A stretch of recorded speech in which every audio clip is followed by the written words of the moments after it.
Stillman. Charles Stillman was born in Connecticut in 1810 and made his way to Matamoros by 1828, where he became involved in silver mining, real estate, cottage brokerage, and shipping. His networks of business associates, commercial ventures, and an exclusive trade license allowed him to capitalize on the turmoil during the Mexican War. Following the war, he formed the Brownsville Town Company. Stillman sold lots for as much as $1,500 and named it the City of Brownsville. By the 1850s, Brownsville had grown to nearly 3,000 residents, and Stillman mining interests were netting millions of dollars. During the Civil War, his cottage brokerage was paid in gold by the Confederacy to export cotton in exchange for war supplies. While a lot of this cotton was sent to his mills in Monterrey, he did ship to New York, where it was purchased by the United States government of the Union Army. By the end of the war, Charles Stillman was one of the richest men in North America and invested his money in his son's bank, the National City Bank of New York, which has grown into Citibank.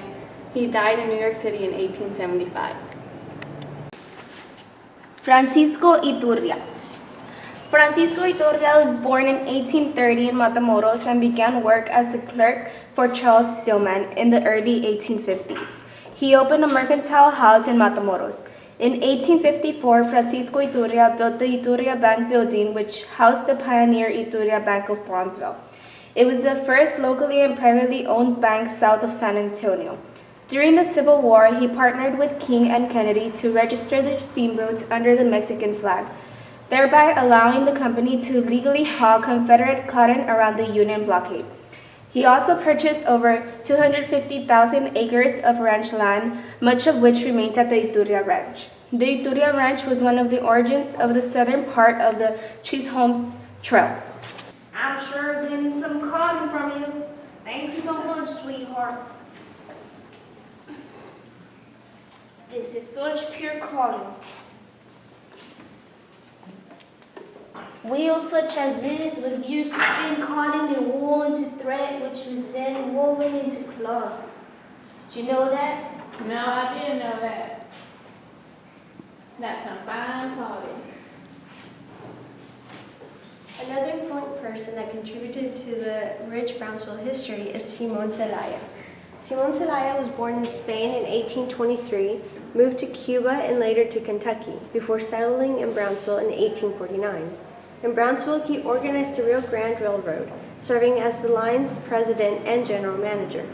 Through his connections in Spain and Brownsville, he became the vice consul for Spain, and a post he held for over 20 years. He died in this very bed in 1908. This cannonball was used in the Battle of Alamo in 1836. Coahuiltecans. The Lower Valley has been home to people for thousands of years, providing fresh water and food on the edge of the desert.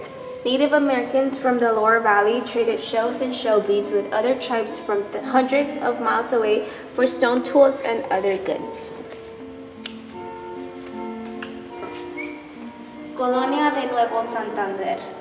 The colony of Nuevo Santander was established in 1749 as part of a plan to settle the El Norte of Spanish Mexico.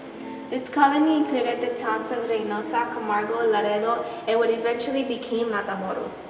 It was this colony that naturalist Francois Berlandier lived in and described in detail, providing us with one of the most complete pre-settlement descriptions of the natural environment.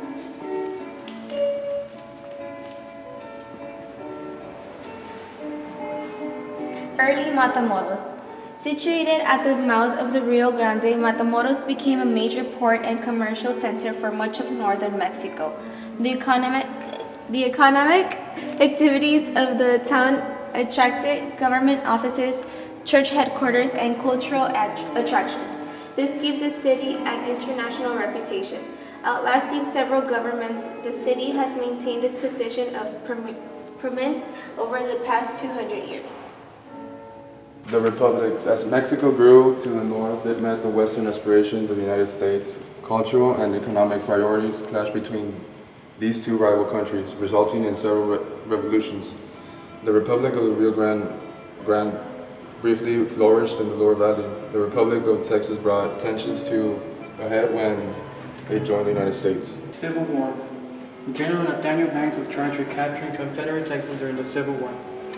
Fading to his efforts to invade the Sabine Pass in Galveston, General Banks decided to invade through the lightly defended lower Rio Grande River.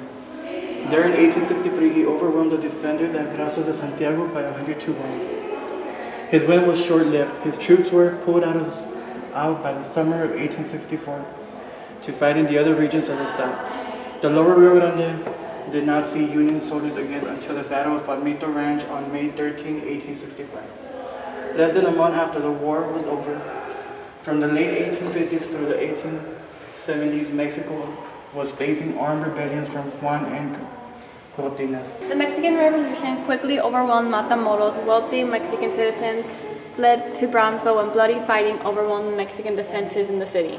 The war raged up and down and the Mexican side of the Rio Grande River, sometimes spilling across the river into the United States. This required heavy U.S. Army deployments all along the river.